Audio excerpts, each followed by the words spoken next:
생활 속 법률 히어로 이승우 변호사의 사건 파일.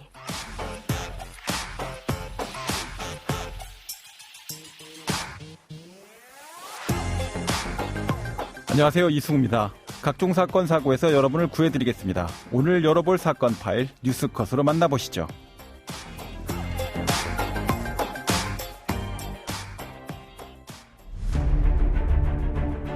지난 8일 충남 아산의 한 주택에서 6살 지적장애 아동이 숨진 채 발견됐습니다. 현관문에는 4개월 동안 전기료가 연체돼 국립과학수사연구원은 아이가 굶어 죽은 것으로 추정했습니다. 사건 파일 오늘 주제는 가정폭력과 아동학대입니다. 자녀를 노예로 키우고 싶다면 매로 키우시면 됩니다. 그렇지만 자녀를 노예로 키우고 싶지 않다면 대화로, 행동으로 키우셔야겠죠. 법법인 법승 부산사무소 김정훈 변호사와 함께 아동학대 사건 알아보도록 하겠습니다. 안녕하세요, 변호사님. 네, 안녕하세요. 부산에서 활동하고 있는 김정훈 변호사입니다. 네, 변호사님 오늘 다루실 사건은 어떤 겁니까? 네, 제가 가져온 사건은요, 새 아이 아버지 이야기인데요. 이 아버지가 아이들을 학대한 그런 사건입니다. 네. 아이들이 평소 집에 늦게 온다는 이유로 칼을 들고 또 훈계를 하면서 겁을 주기도 하고 또 어릴 때 좀 그러잖아요. 그 호기심에 남의 물건에 손을 대니까 화가 난다고 하면서 옷을 벗겨서 네네. 폭행하고 또 말 듣지 않는다는 이유로 빗자루로 애들 때리고 또 편식하고 먹으라는 반찬 안 먹으니까 숟가락으로 애들 뺨 때리고 억지로 음식을 먹게 하기도 하는 등 아이들 수차례에 걸쳐 학대한 그런 사건입니다. 네, 내용 자체를 들어보면은 학대 상황 자체가 그렇게 경미하다가 보기는 좀 어려울 것 같기도 한데 네. 자, 이 정도 학대 상황이면 어떤 절차를 거치게 됩니까?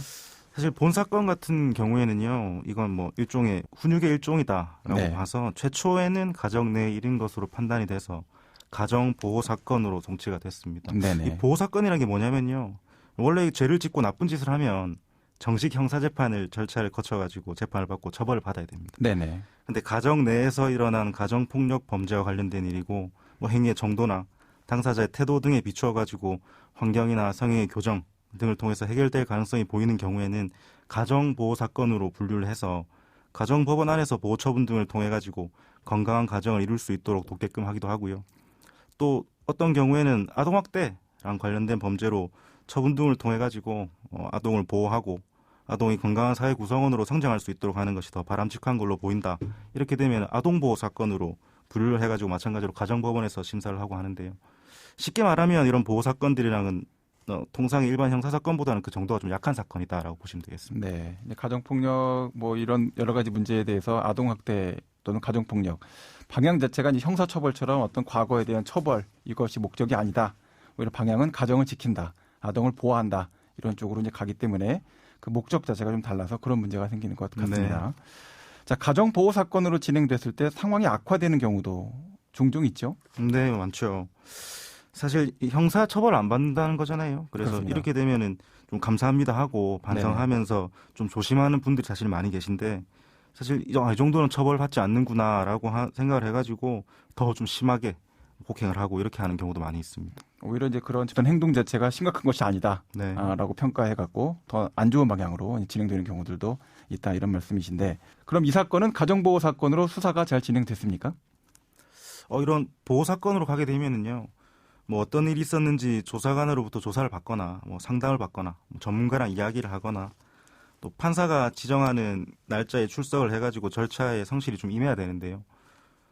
당사자 친부는 이러한 절차에 좀 불성실하게 임하는 바람에 아동복지법 위반이라는 죄명으로 정식 형사 절차로 기소가 됐습니다. 심각성을 별로 인지를 못하셨고 네. 사안 가치에 대해서 굉장히 무관심하게 대응했다 이런 얘기시군요. 네, 맞습니다.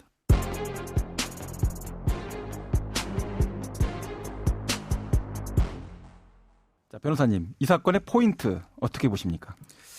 사랑의 매라는 게 있잖아요. 과거에는 훈육이라는 이름으로 뭐 매를 든다든지 네, 많이 맞았죠. 네. 가벼운 체벌을 한다든지 그런 게 사회 전반적으로 좀 통용이 되곤 했는데요. 최근에는 좀 그 양상이 좀 되게 달라진 걸로 보입니다. 물론 제가 들고 온 사건 같은 경우에는 그 정도가 좀 지나친 부분이 있긴 한데 실제 사회 통념상 허용될 만한 체벌 뭐 그만해라 하면서 뭐 엉덩이를 뭐 살짝 때린다든지 이런 경우에도 뭐 이에 대한 신고가 접수되는 경우가 사실은 굉장히 많습니다. 네네. 뭐 통상 이제 이런 가정 내에서 발생한 사건의 경우에는 뭐 그 정도가 중하지가 않다면 뭐 당사자들과 뭐 심도 깊은 상담, 면담, 조사 등을 거쳐가지고 보호 사건으로 진행이 되는 케이스가 되게 많습니다. 다만 제가 갖고 온 사건과 같이 보호 사건으로 뭐 진행이 되고 심리를 받게 되었다라고 하더라도 예. 그 절차에 좀 불성실하게 임하거나 뭐 추가적인 폭력, 학대가 이어진다면 정식 형사재판 절차로 진행될 가능성이 매우 높고 당연하게도 그에 상응하는 처벌을 받게 될 걸로 보입니다. 자, 뭐 변호사님도 잘 알고 있다시피 이제 민법상의 징계권도 폐지가 된 상태에 있고 네. 사회 통념상으로 우리 사회가 이제 체벌이라는 것을 근본적으로 허용하지 않겠다라는 법적 결정을 한 상태에 있기 때문에 뭐 가정 폭력이든 아동 학대든 이것이 이제 문제가 됐을 때는 결국 절차 자체가 굉장히 엄중하게 진행될 가능성이 높다. 이런 점들은 다시 한번 좀 짚어볼 필요가 있는 것 같습니다. 자, 변호사님 오늘 사건과 관련된 법률 좀 소개를 좀 해주시죠. 네, 가정폭력 범죄 처벌 등에 관한 특례법 그리고 뭐 아동학대 범죄 처벌 등에 관한 특례법 이런 게 존재를 하는데요. 이 법에 임시조치라든지 보호처분이라든지 이런 결정이 규정이 되어 있습니다. 그 종류로는 뭐 가볍게는 뭐 전문 상담사와 상담을 뭐 해라 이런 것부터 시작을 해가지고 접근 금지, 격리, 네네. 또 그 정도가 되게 심한 경우에는 유치장이나 구치소에 유치가 되는 그런 결정도 있습니다. 자, 그러면 오늘 사건에 담긴 법 이야기를 한 줄로 정리해드리고 실제 법적 대응과 자문 이어가도록 하겠습니다.